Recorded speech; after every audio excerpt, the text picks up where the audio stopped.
Stéphanie Grandmont, Christian Dufour, Alec Castonguay, bonsoir. Bonsoir. Bonsoir. Je le disais en début d'émission, 2 ans, presque jour pour jour après la mort tragique de cette petite fille de 7 ans qui avait indigné le Québec. On a le rapport Laurent, volumineux. Je vous fais entendre Mme Laurent qui nous dit, oui, ça va prendre des ressources et ça va vous prendre du temps, mais voici où il faut aller. Mais pour nous, on n'a pas le choix que d'entamer ce virage. Il y a peut-être des choses qu'on peut mettre en place plus rapidement. Mais quand on parle, par exemple, des intervenantes, qu'il faut valoriser leur travail, il faut diminuer la charge de travail, on est très consciente qu'on n'a pas une baguette magique. Demain matin, mardi, ce ne sera pas fait. Mais cependant, ce qui est clair, c'est qu'on a l'obligation d'y travailler. Ça, on ne s'en sort pas, on n'a pas le choix. Et il faut travailler avec les gens qui sont sur le terrain, il faut travailler avec les gestionnaires pour voir comment est-ce qu'on va diminuer cette charge de travail qui est trop lourde. Aider les intervenantes, d'une part, et beaucoup plus de prévention en amont, d'autre part. Alec Castonguay, qu'est-ce que vous avez pensé de ce rapport? Bien, je trouve que c'est une formidable carte routière pour le gouvernement parce qu'on a vraiment été là, dans toutes sortes de détails, du tribunal unifié pour les enfants jusqu'à la création d'un commissaire au bien-être et aux droits des enfants, l'adoption simple, donc faciliter le fait qu'on puisse adopter un enfant de la DPJ, qu'il n'y ait pas de tout le temps là, des va-et-vient entre la famille d'adoption puis la famille biologique. Ça, c'est un gros problème pour les enfants au Québec, donc faciliter une certaine stabilité. Donc, on va dans beaucoup de domaines.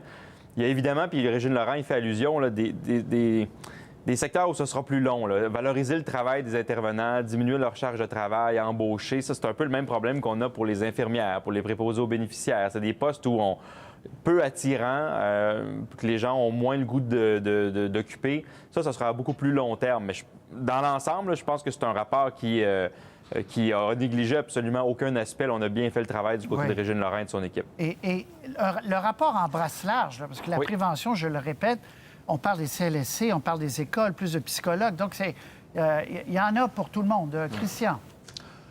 Oui. Moi, je ne partage pas l'enthousiasme d'Alec, qui trop embrasse mal les trains. J'ai écouté attentivement Mme Laurent. J'ai lu toutes les choses aujourd'hui. Les 2 nouvelles qui ressortent, c'est quand même révélateur, c'est la nomination d'un commissaire aux droits et au bien-être de l'enfant par l'Assemblée nationale. Je ne vois pas ce que ça va changer pour le bien-être des enfants qui sont maltraités, mais aussi à l'adoption d'une charte des droits de l'enfant. Je sais que je peux avoir l'air cynique, là, mais il faut dire ce qu'on pense. Là. Moi, j'ai trouvé que c'était beaucoup de lieux communs, de bons sentiments, de paroles.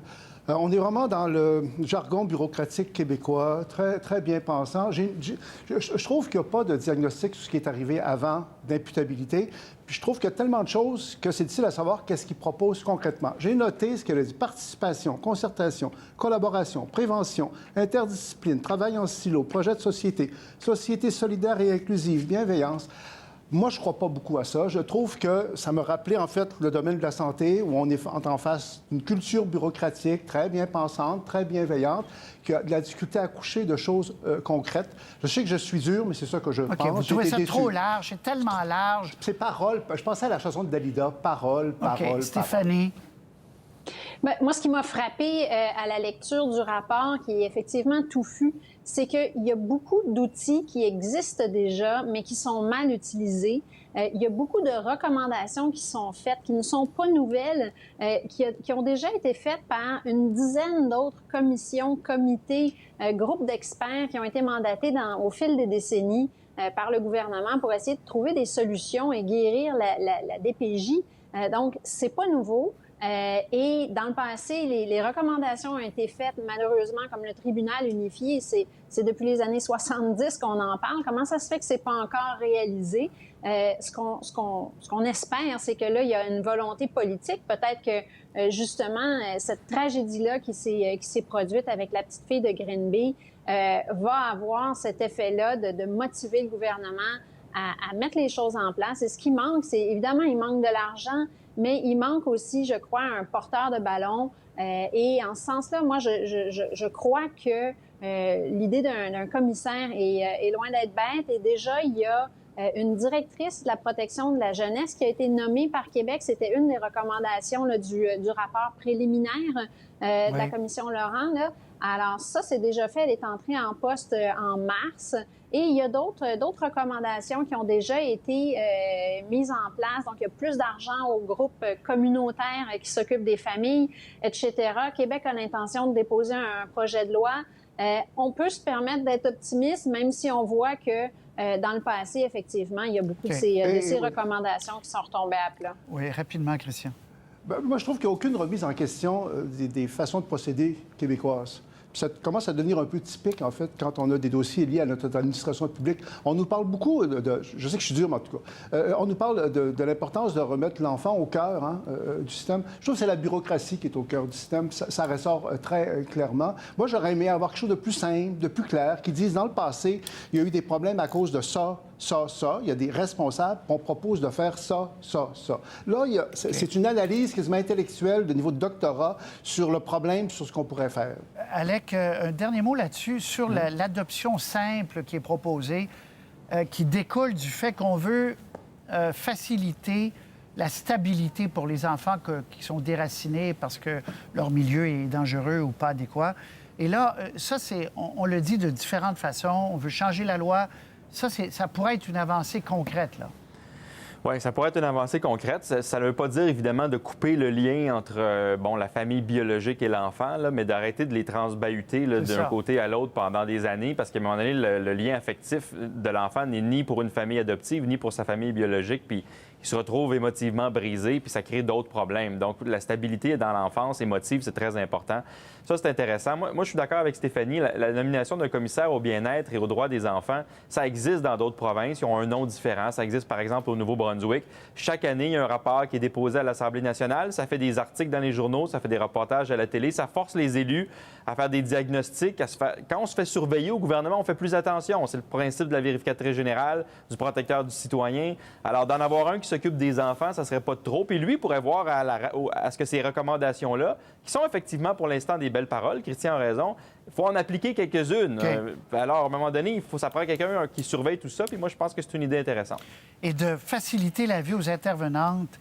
Si ce n'est pas fait, je pense qu'on manque le bateau collectivement. Là. Il faut que les intervenantes soient mieux traitées. Ça ne veut pas dire un salaire, mais avoir des moyens, que leur nombre de cas soit diminué si le cas est complexe et tout ça.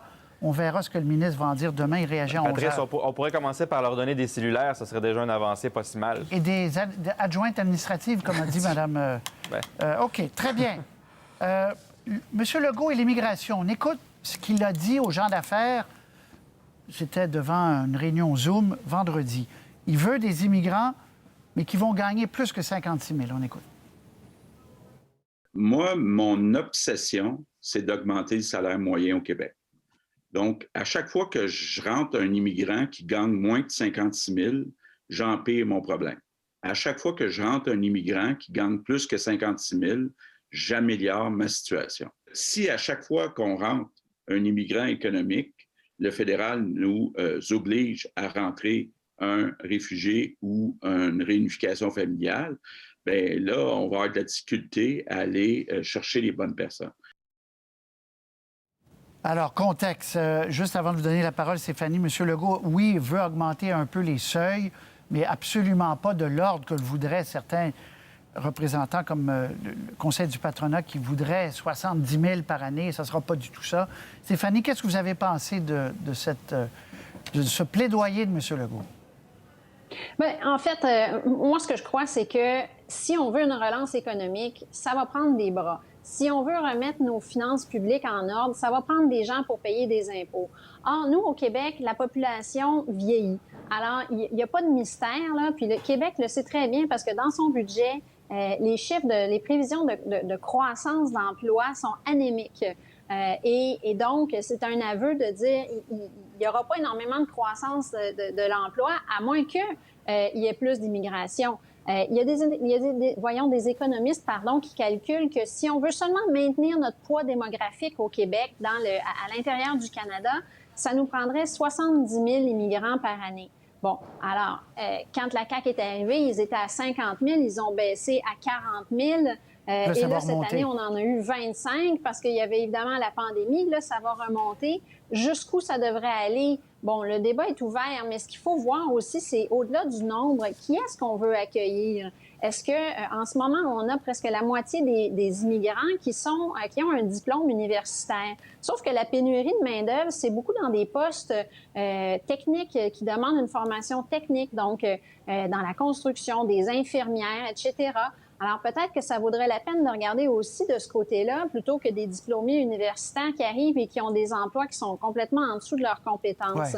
Ouais, Peut-être qu'il faudrait envoyer plus de gens en région parce qu'il manque d'emplois là aussi, d'avoir davantage d'entrepreneurs, d'avoir des jeunes, des étudiants qu'on peut conserver ici au pays, au Québec, parce que ces gens-là sont déjà intégrés.